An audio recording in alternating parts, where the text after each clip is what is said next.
So what's going on, Kyle? Not a whole lot. Getting through this holiday season. Yes, sir. It is now December. It's December early. Early December.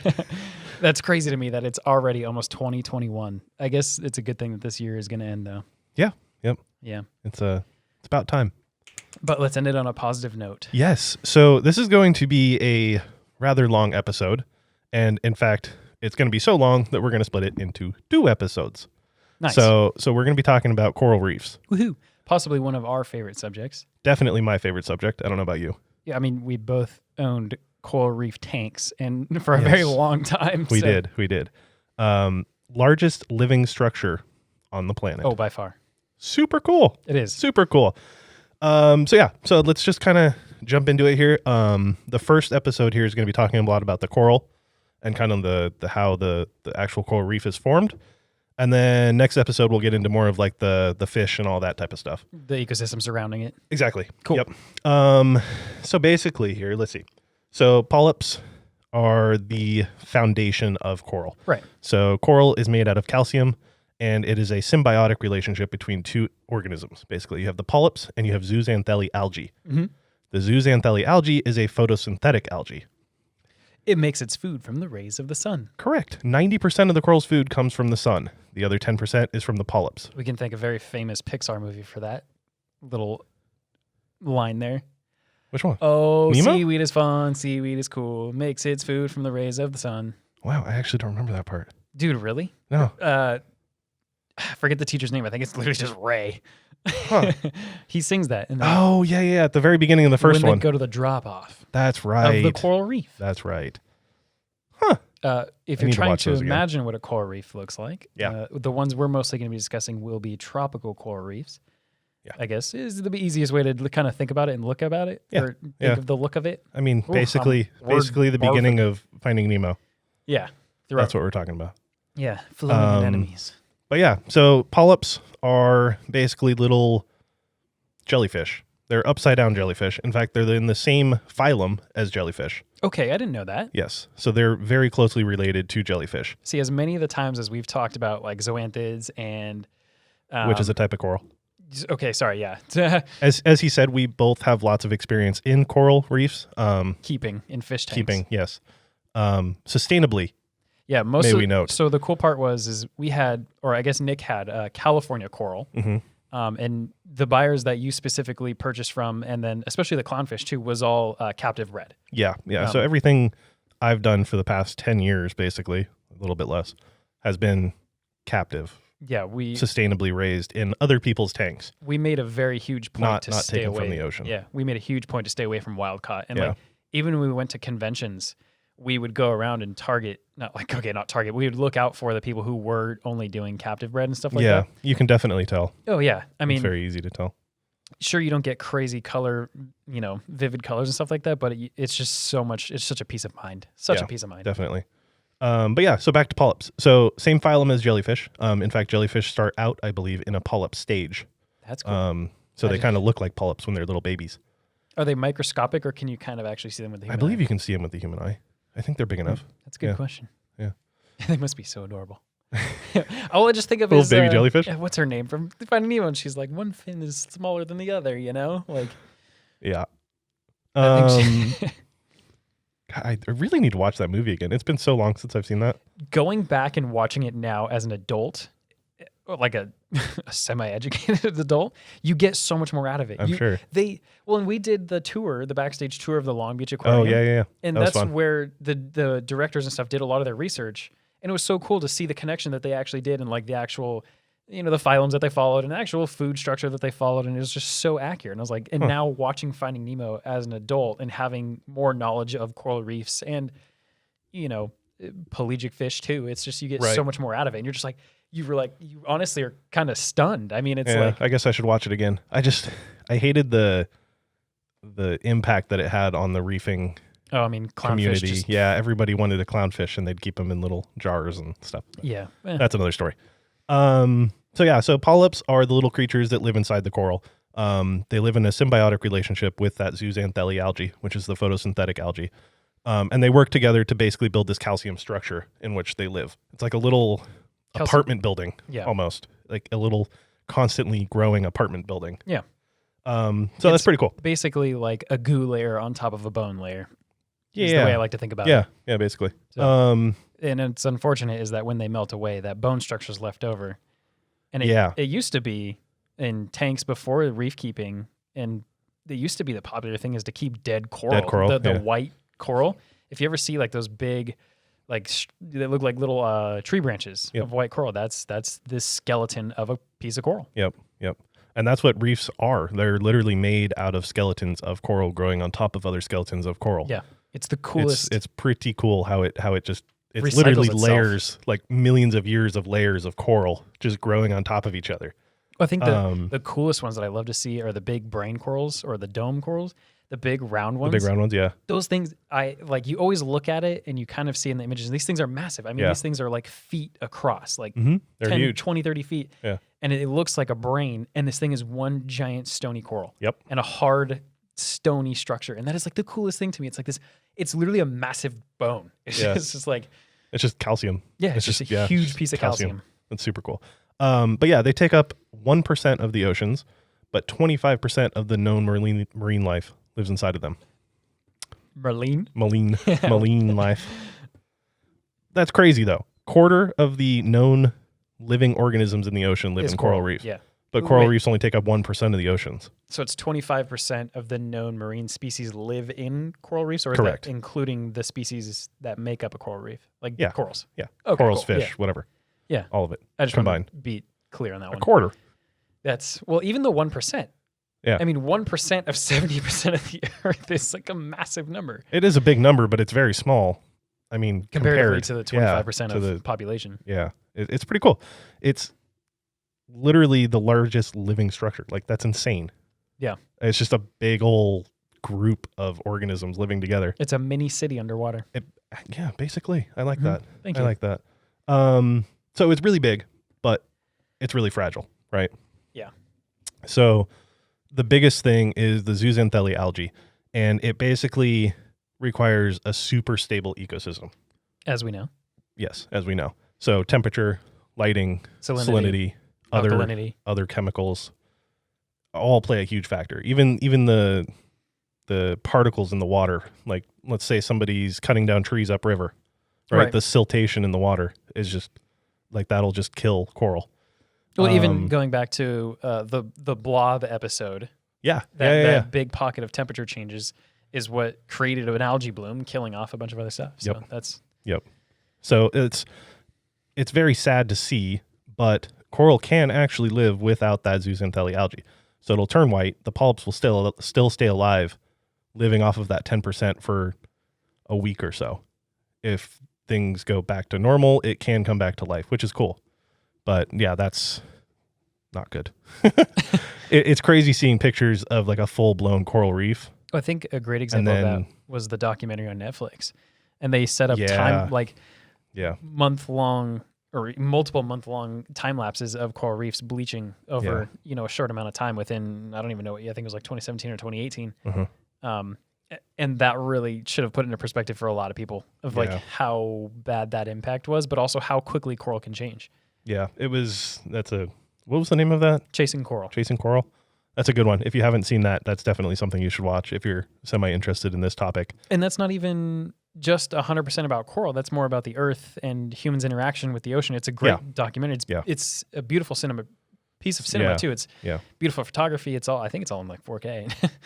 I would imagine. Yeah. I would imagine for all those it's in 4K. Pixel nerds out there. But yeah, so that's kind of the downside of coral, is that it's very fragile. It's awesome to look at, but when it's dead, it's dead. It's dead. It's sad. Fragile. It's very white and barren looking. Like a bone, a bleached bone. Basically, yeah. But there are 6,000 different species of coral. 6,000, Kyle. That's a lot of coral. It's a lot of coral, right? We have two main variations. You have the hard corals and you have the soft corals. Yeah. Right? So the hard corals are what we just talked about. They're the calcified, basically, corals that have the polyps and the algae living together. The soft corals are a little bit different, but we'll get to those in a minute. Okay. So I'm waiting. inside the hard corals, We have kind of three major types. I won't get too into detail here, but get into detail. I don't want to get into detail. Okay. All right.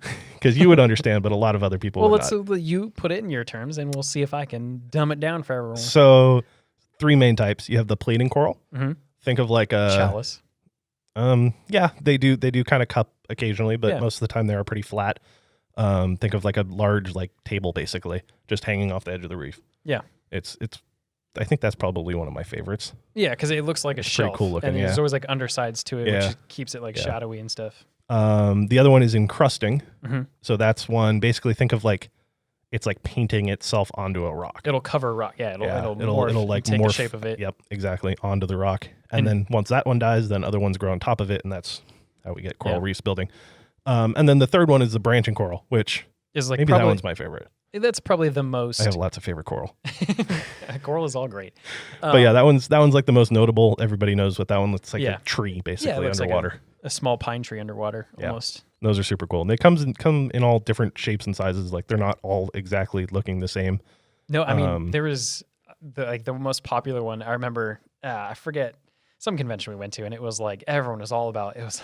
And the funny part is like when they do all of these captive bred and start intermixing and trying to make their own corals, and they start breeding different corals, it's literally they come up with these crazy hilarious names. But this gorgeous piece of coral was like, I think it was like called like strawberry shortcake or something, or like strawberry kiwi. Yeah, I think that's an encrusting one, right? No, it was a branching one, and the stalks of it were pink, and then the polyps were green. So like the stalks, like the actual branch of it was green, and then like the little pieces, the part that looked like little flowers of it were green. And it was like everyone was like all about this thing, and it was like a booth near us, and like the big wigs of like the coral business were coming around. We're coming to look at it, and we're sitting there like, this is our cool little booth, and it's like this super high up guy in like the coral business, and we're just like, come check out our stuff. Like, we were just kind of starting out. Yeah, no, it was fun. It was more fun than anything. It was a lot of fun. It was cool to see I had loved the hobby side of coral for a long time and keeping reef tanks, but getting to see like the commercial side of things was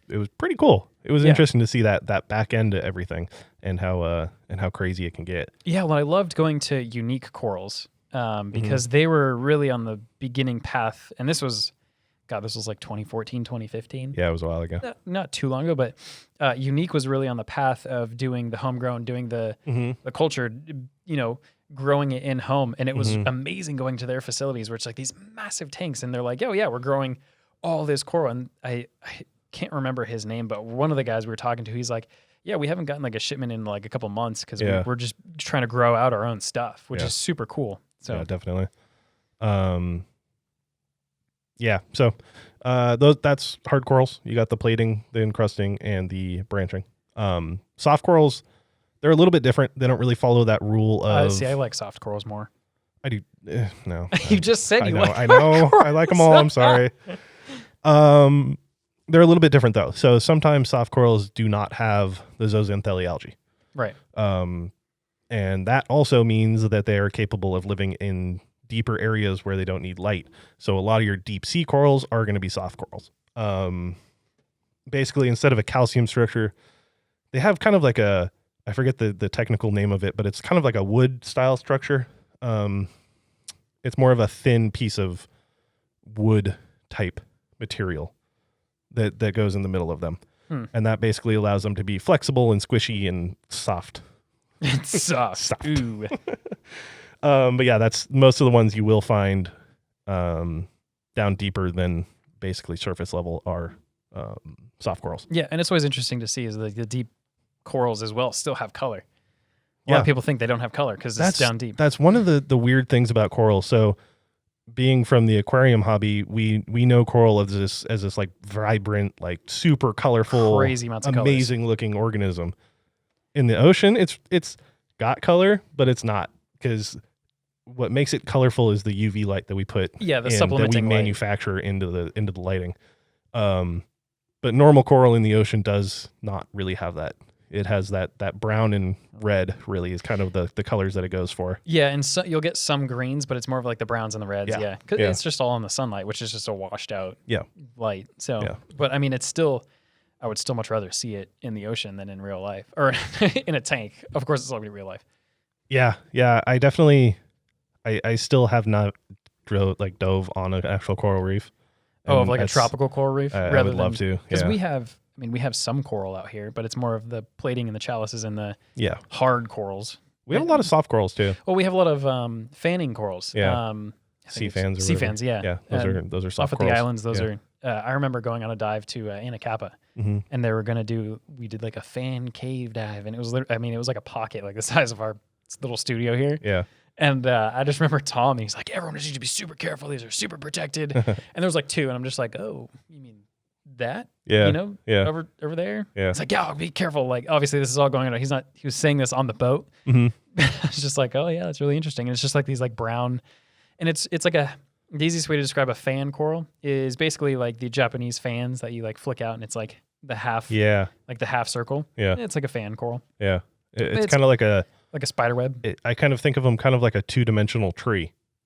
They're kind of like they have the stalk, and then they kind of have like just the branches that come off to the side. They don't have like a 3D element to them like corals do. They really are though. Like you can look flat. at them and they turn flat. It's really flat. Interesting. Yeah. It's interesting. It's so weird to me that they can grow like that. But the one thing I love about that we have out here that we have a lot of soft corals is like mushrooms. Mm-hmm. We get a lot of like the big flowery looking ones, like almost look like cauliflower. Yeah. Those are cool. I forget the name of those, but those ones are really cool. And they always have nudibranchs all over them. Mm-hmm. And I think nudibranchs are cool like one of my all-time favorite things around here. They're very fun. We can talk about those in the next episode, though, when we talk about the fish. But nudibranch's not a fish. Well, it's a moving organism. Okay, fair enough. We'll talk about moving organisms in the next episode. I mean, corals move. Yeah, I guess technically they can. If you see the films in there, they follow the sun. They don't purposely move locations looking for food. They are stagnant. And anemones are organisms, not coral. That is a big fact that not that many people know is anemones can move. Yeah. They can, in fact, they sometimes just let go completely and just kind of float off. And destroy tanks. Well, yeah, that's aquariums. But yes, they do. But in the ocean. Yeah, they'll just pick up from the sand. Like you can see them all the time and they'll just whoop, and there they go. Float away. So that's coral. Like I said, I didn't want to get too into depth because we're not really talking about that in depth. I mean, we could go for hours talking about coral. But there's another kind of main thing that kind of makes up coral reef, and that's sponges. Mm-hmm. Now, a lot of people don't realize sponges are not actually coral. In fact, it's a completely different phylum than coral. Enlighten me. Teach me. Basically, sponges are older, evolutionary wise. So they don't have tissues, is what the main thing is. Tissues like skin or organs. Got it. So you were talking about the fleshy on the coral? Yeah. Yeah. Sponges don't have that. They're single-celled organisms. Interesting. Yes. Because it's like, when I think of a sponge, I actually think of a real sponge. Like people... Well, they literally are. No, I know, but I think there's a common disconnect that people have, then they don't realize that we have synthetic sponges and like fake sponges. Yeah. But where they originally came from was sponges from the ocean. Like that's a actual I know they're used a lot of times in painting. The actual ones, yeah. The real ones, yeah. Yeah, the open cell. Mm-hmm. Yeah. Yeah. Yeah, they're super cool looking. You can tell because they're a lot darker and they're not trimmed to an actual shape. Yeah, they're kind of big blobs. Yeah, exactly. But sponges are super cool. They don't have any sort of symbiotic relationship. They basically just filter feed. Whatever floats into them, they eat. Oh, so they're not based off of photosynthesis like... No. Oh, no, they're just filter feeders. Huh. Yeah. Like sea cucumbers. Yeah. They're not really filter feeders. Sea cucumbers not... They just ingest soil and silt and it just goes out the back and they take what they need. They're super cool too. Anyways, yeah, they're just passive filter feeders, which is super cool. And they get big too. There's big ones. Well, I remember seeing some video and it was like that was like a trade, like a huge form of business, and I forget where it was, but these guys were just going down in their shorts, getting sponges and putting on their little pontoons and just. I don't know if it's a big thing nowadays, but I know previously there used to be sponge farms where they would literally farm sponges for cleaning and like household stuff. Like stuff you would use sponges for today. It's kind of cool. Yeah, it's hard to think. It's because you don't think of a sponge every day as a sea creature. Because I guarantee if I were to say that to a lot of people, they'd be like, I don't believe you. A sponge? Yeah. Oh, 100%. People would be like, no. I look at those yellow sponges with the green top on them. That's not from the ocean. Yeah, the blue ones that are sitting on my kitchen sink. Yeah, exactly. Or the ones that got the smiley face on them. Yeah. But yeah, that's coral.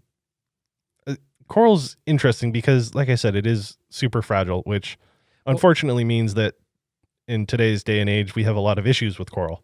Right. Unfortunately, with the way the planet is going right now, they are kind of the most impacted, I think, from the temperature changes and the things going on with the planet right now. Well, it's at this rate, we lose 50% of the Earth's coral every year. Yeah. Yeah. So I think 50% of the biggest coral reef, which is the Great Barrier Reef in Australia, has been lost, 50% lost in the last 25 years. Well, they declared it as officially beyond what it'll ever be. They classified it as dead. Yeah. Which it's not, okay, well, this isn't 100% dead.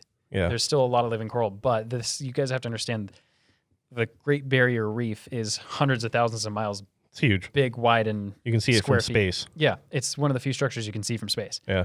And they declared it as, I think it was last year, 2019, as dead. That makes me sad. Yeah. Beyond, it'll never be, you can never repair it to where it used to be at this point because we've lost so much. And I know they're talking about another big bleaching event too coming up, I think next year. I think is what the scientists are saying. Sounds about right. There's going to be another. We get them every year now. It's just a constant. Yeah. There's definitely a constant one, but it was either 2019 or 2018 that there was that big one that really messed up a lot of stuff. And it's just hard to think, but 50% every year. Yeah, that's a lot. 50% of every 50%. Like it's just. And the issue too is not just that we're losing this awesome living organism that 6,000 species basically. We're losing a lot of medical stuff too. So there's a lot of medical advances that have come from coral. Yeah. And a lot of that type of stuff, and even the people living in tropical areas that rely off of these coral reefs. Yeah. They rely on the fish. They rely on the other organisms that live there to have a living, to eat food, to live. They live there to have a living. They live there to have a living. That was a good one. I like that line. I mean, it's true. I know. It was just they live there to have a living. But yeah, it's sad to see. It's sad to see how much of an impact we've had on these coral reefs that have been here for literally millions of years. Yeah. Like, that's crazy. Like, you look at these rocks or these pictures of coral reefs and you see how far they've come, like how much they've grown. And then in a year, it's just gone. Then in a year, it's done. Mm-hmm. It's like, and they don't bounce back. Like, you can't. No, it takes a very long time for them to grow back. It's not just like it's born again. I think that was one of the biggest things that I realized when I started doing the aquarium stuff is how slow corals grow. Oh, yeah. I mean, you get a new polyp, like a new flower little end on even zoanthids, the really easy to keep soft coral. So zoanthids are basically little flowers underwater. Large polyps. Yeah. They're basically just larger polyps. When you see pictures of like coral reefs and like stuff like that, it's the stereotypical image is branching coral and zoanthids. Yeah. It's like, because there's a lot of color and they look like little flowers. Yeah. But anyway, you would get a new polyp maybe like once a week. Yeah. And it's even less on some, but yeah. Yeah. And the polyps they're probably not even a couple millimeters across. Yeah. To put into terms. And then we're talking about in 50% of the world's coral dying in 1 year. That's a lot. Think of these little polyps, miles like that. upon miles of coral. Yeah. It's taken millions of years to grow. Exactly. Yeah, but there is a lot of hope for coral. I think the biggest thing with coral that people need to understand is it is capable of evolving. Just like any living organism, it's able to sustain itself and live through stuff. It's the sudden changes that really hurt it the most. If you were to take the oceans and raise them 5 degrees overnight, that's what would kill coral. Oh, if you were to take oceans and raise them 5 degrees over 100,000 years, coral would adapt. It would be okay. So that's the issue that we're facing now, is that the temperatures are changing so rapidly that they're not able to keep up. The good news is humans are here, I guess. That's good to news. Learn and study from it and hopefully take steps. Basically, what we can do is we can harvest the coral, grow the coral in man-made areas or even in the ocean, but in specific areas. And then the cool thing about coral, it's kind of like plants. You can replant it. Yeah, it's just like a tree farm or a tree. I forget the term that they use, but I mean, you see a lot of the foundations that'll go out there and just plant, sucklings into the ground. I mean, they do the exact same to the corals. We'll try and repopulate coral reefs. Yep. Take, pre-existing mother corals as their mother colonies. And they'll just drop them in there and try and regrow, which is the coolest thing. And seeing the farms, quote unquote, of coral in the ocean is like the coolest thing ever. It's super cool. They do a thing where they hang them. Yeah. So they're on these like hanging. What do you call those things you put above babies' cribs? The spinning things. I forget what they're called. They kind of look like that. I'm sure everybody knows what I'm talking about. A mobile. There you go. There you go. Yeah. That. They kind of look like that. They're like PVC and wire things that they hang the corals from, and these corals grow in like big balls basically, and then they'll just go in there and cut pieces off and go and plant them back on the coral reef. Well, the cool part about those things too is they can, since they're all ropes and it's like a rope platform flat underneath the surface, they can adjust the height of that per like, so if they're growing at a slower rate, they can raise it up to get more sun. If the water's getting a little bit warmer, they'll lower it to get a little bit cooler. And it's just simple stuff like that, keeping it inside of the environment that it has, keeping the natural salinities, temperatures, and just adjusting the height of this thing. And just trimming off little pieces. So this is another cool fact about coral is you can trim coral and that's still a growing piece of coral. You can take that little piece and just plop it somewhere else and it'll start growing and branching out from that little piece there too. It's like taking a little colony and just putting it off into the ocean and letting it grow back again, and then you have two pieces of coral, and it's kind of exponential to be honest, because you have those pieces of coral that are hanging there that are growing, and then you have the piece that you take off of that and that's going to grow, and then you can take pieces off of that and that's going to grow.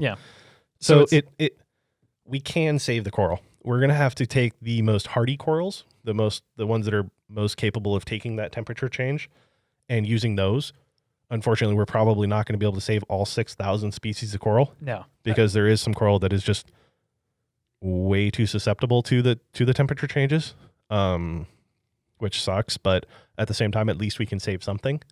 Yeah. And there's a lot of people working really, really hard to get that done. Well, yeah, and I think a big step of that really is acknowledgement and to let people to teach people that this is a huge issue, and this is like that documentary Netflix did a great job at it, and even in the reef keeping industry of the hobbyist, I know for a fact like almost every person I talk to still in the hobby, I mean everyone really is switching over to aquacultured or grown in home. I know a couple of years ago that you started to have to, because a lot of places were not shipping them out anymore. You weren't able to get live coral anymore. And I don't remember if that was a government thing or if it was an environment thing. I'm pretty sure it was both. I think it was both, but yeah, there was a while there where you couldn't even get anything live from certain areas. Well, the unfortunate part about this too, and another huge hit that reefs took, was it was such a lucrative business. Oh, it was extremely lucrative. It was such a lucrative business to just go and pull fish off the reef and sell them. Yeah, and 100%. It was, I mean, like the yellow tang, the stereotypical, the one in the fish tank in Nemo, the bubble guy. The bubble gun, yeah. Those ones are so popular. Yeah. And they school in hundreds, and people just go in there with a net and go whoop. Yep, and scoop them up. And they sell for probably $60, $70 a piece. And the really sad part about that is probably 80% of them don't make it. No.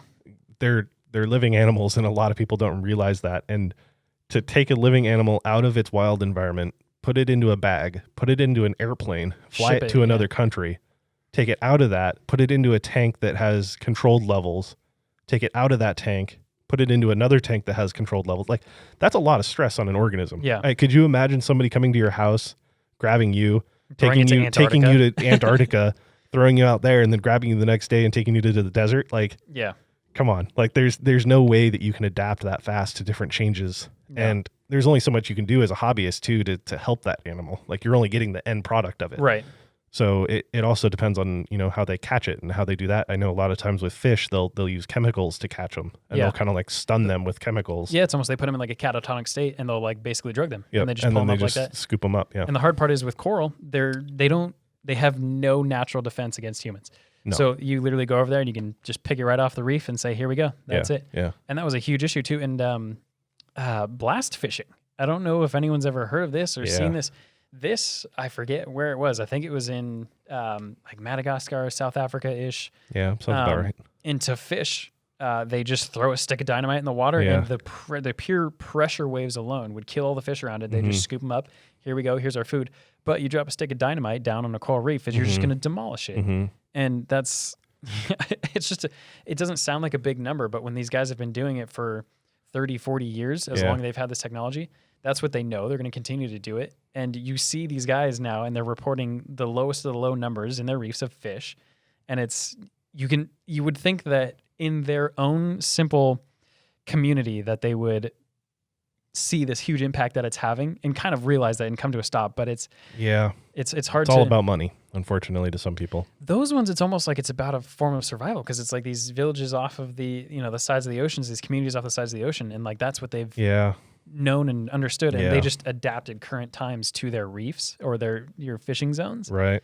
And just using what you have available. I guess. Exactly. Yeah. So it's just unfortunate. It is. But I guess the good news that comes from the aquarium hobby is that you have hundreds of thousands of people who have sustainable coral at home, which is constantly growing into a more it's also a learning. Stable form. It's a teaching mechanism. I mean, how many people in the Midwest and just using the United States as an example have never been to the ocean, and some of the best tanks we've seen. These guys are in Idaho and Utah, never been to the ocean in their life. True. And they have some of those beautiful tanks, and it's just like they can speak to every form and every phylum and everything inside of their tank. Yeah. And teach you something over here on the West Coast where it's like, oh, I go diving every day. Yeah. I wonder how many different species we've created from this hobby. Oh my God. From the aquarium hobby. I'm curious. Well, I want to know how many people splice two of the same thing. Yeah. And then, that happens all the time. But like think they created something new and it's like some guy down the street's doing the same thing. I'm sure that happens all the time. But I think that's also a really cool thing to it as well, is they're just kind of creating that biodiversity and almost, I think scientists can look at hobbyists and hobbyists can look at scientists, and I'm sure they have been, and look to each other for help, which is the coolest thing because hobbyists are basically doing it for fun, taking what they might and might not know and experimenting and succeeding. They almost have just a bank of species too. It's like, even if we lose something in the wild, we might still be able to find it somewhere in somebody's tank. I mean, exactly. That's been in there for 10 years or whatever. And we're not messing with a huge colony on a reef. Whereas like some of these hobbyists have like one or two polyps, and it's they're sitting there with these two itty bitty things, and they're just like hoping and praying. And so, rather than scientists or even anyone just going out there, this mother colony, like, what happens if we do this? Yeah. As far as like experimenting on different stuff, but it's a smaller impact, I guess. Yeah. Don't know how much of an impact. It's very, very small comparatively to the rest of the coral impacts, but I don't know. I wonder if it'd be possible to actually breed the more hardy versions of coral. So That's what I'm saying. I wonder, like, I see what you're saying. So like if scientists can go out there and say, hey, we have this species, which we know can take this temperature change, and we have this species that we know can take the siltation from this area. So if we put them together, then maybe it can take this temperature and the siltation over here. Yeah, and they look to the hobbyists and say, hey, here's the levels, here's the parameters. Yeah. What do you guys have? Like that's within this same realm. And I mean, think about it. I mean, that's kind of cool. Yeah, I like that. Yeah. It's kind of like a big science experiment, I guess. You see a lot of these fish farms doing it too. I mean, it's just the coolest thing is, then again, I mean, you look at, there's so many double edges to every sword, is like the resources that they might be using to supply their farms, That's why I like the coral reef farms that are just taking up empty space in the ocean, in the middle of the ocean. Yeah. And they're just setting up strings that are like not invasive to the area. They're not in shipping areas, so they're not getting ripped up. They basically create new coral reefs. I mean, you have the fish and stuff who all are living around them at the same time. So, well, we have out here, which is really cool that I love, is we have coral restoration or reef restoration, and it's the really cool eco-friendly cement structures that you see, and they'll just drop them down to try and build new reefs. And these guys are so creative with it, and it's like they're like half dome shapes. They lay flat on the bottom and they have all these holes in them. But they take really cool things, and they'll take natural shells found on the beach, throw them in the cement and everything like that. And then they go back and they'll take these pictures when they first set them down in an area, and they'll come back like 10, 15 years later. And I just love this aspect that they take the natural shells and they'll put them in the cement or the concrete, whatever they use. And like natural organisms will be filling those shells and like creating their own ecosystem around these. And that's such a beautiful thing, is they'll just start. And this has been going on. God, I remember seeing this on Dirty Jobs. Like, oh, really? Years ago. Yeah. Mike Rowe was building these cool half dome reef structures to reconstruct reefs. And I mean, they were stacking like 3 or 4 on top, and they made like a base of like 4 of these things to build like a tower underwater. Yeah. It's the coolest thing too. And they've started doing something really cool, which is helping out 2 communities, which is like the dive community and reef restoration, and they'll sink ships purposefully. Yeah, that's becoming a really big thing. I love that. It's the coolest thing, is repurposing something that we've made, stripping it of everything that's harmful to the environment. That's what I was going to say. As long as you do it right, it's pretty much perfect. I mean, it's not, sure, it's not a waste of metal, but the metal is a form of waste. Yeah. But it's going to a good use, and the amount of, and it'll break down too eventually in the water. Trying to find the word for it. The breakdown period of that is so slow. But the coolest part is just seeing the amount of fish and then populations that will form around that. And it's create this cool dive spot, but it's also creating a whole new structure, little underwater city for fish and for coral. New environment. Yeah. So that's super cool. There's definitely lots of things that we're doing to try to help. And I think that's really a really cool thing to do. I really enjoy it, especially talking about the way that we can kind of help the coral kind of find its own path now. Yeah. I think that's pretty cool. It's just all acknowledgement of the situation, teaching the situation, and taking away from it more than just, I learned about that. Exactly. It's being proactive. It's figuring out ways that we can actually make a difference. And I think, and we've talked about this before, is the effect of social media. And I think social media is a huge, huge benefactor. Now, I guess coral reefs are a huge benefactor of social media and the word that they can spread, because people love seeing images of coral reefs. I mean, coral reefs are some of the most magical things you can see as an image. And I think when someone sees this beautiful, colorful, thriving coral reef, and then they're like, oh yeah, I went back the next year and it's gone. Yeah. And people are like, wait, what? That's a huge click and a realization. And I can't tell you how many people have seen that, and they go on their own and they start researching, and they're like, well, whoa, like this is happening. I'm like, where you been? Well, it's the timing thing. It's that massive of an area can die literally overnight. Oh yeah, it's instantaneous. Basically, it's like as soon as it hits that level where the algae cannot handle it, it's gone. It dies. It's done. So one of the cool things that documentary on Netflix did with those time lapses, and they discovered, was that some corals, and it was this really crazy bloom of algae that they were creating, was almost like a sunscreen from the temperatures of the water. I don't know if you caught it at the end. That's interesting. They were turning like this neon green, and they were creating their own sunblock, this own protection from the temperature and from the sun, and protecting themselves. And it was like you could see a couple colonies within, of course, these big dead zones, but it was cool that they found that the coral reefs are fighting back. Yeah. The coral reefs are trying, like you were touching on, they're trying to adapt, and they're finding that evolution. It's taken too long, and they're slower on the adaptation than they are on the... Too long in human years, but not... It's like a drop of water in evolution years. Yeah, exactly. Well, and the oldest known organism that we have dated is a piece of reef. I'm sure. It's I remember learning it in one of my geology classes back when I was studying geology. It's this weird dome structure, and God, I should have looked this up.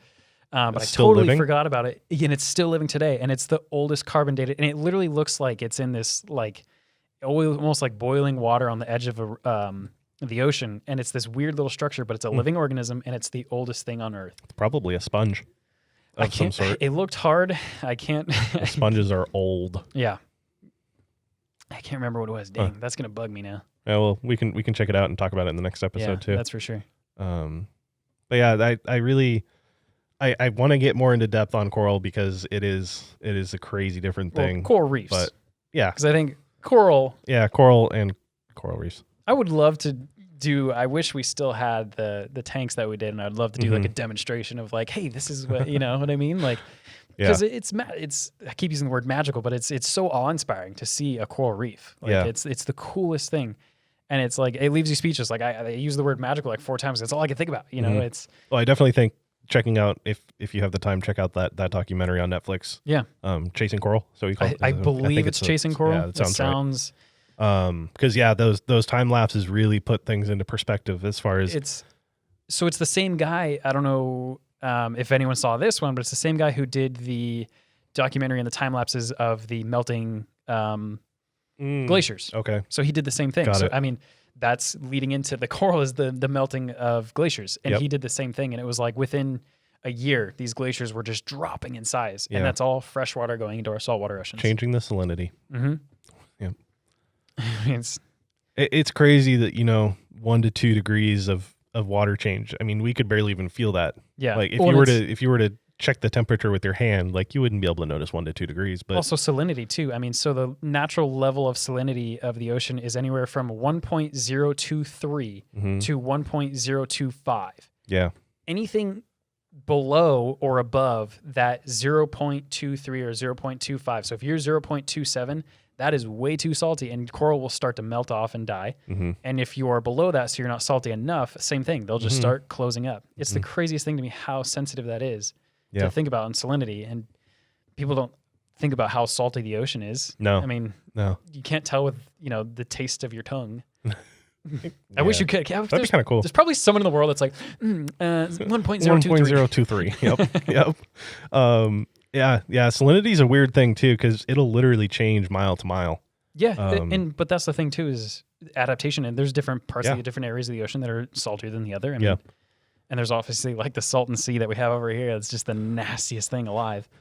Just lakes that are all lakes of salt. Ugh. Yeah.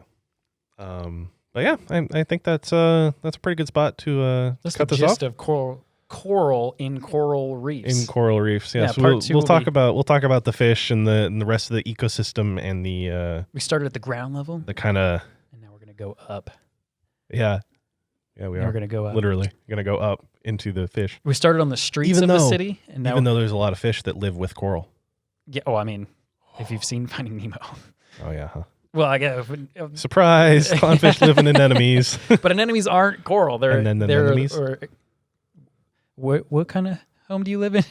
And all right, guys. Well, that is it for this episode. If you are watching this on YouTube, be sure to please subscribe, like the video, leave us a comment. Let us know those analytics. Let us know what you thought. Let us know if you checked out that documentary, because that is a pretty cool documentary. If you're listening to us as well, be sure to give us a quick little rating. Yes, please. Those you can't leave comments, but give us a quick little rating and check us out on every platform you can pretty much imagine at this point. You can find us on YouTube. Or even on Alexa, too. Subscribe to us on YouTube. I'll handle the sound. You handle the video. Okay. Subscribe to us on YouTube. Subscribe to us on Spotify, Apple Podcasts, Alexa, Google Podcasts, any podcast site. Yep, pretty much all of them. To us serenade your ears. All right, guys. Appreciate it. We'll see you guys in 2 weeks.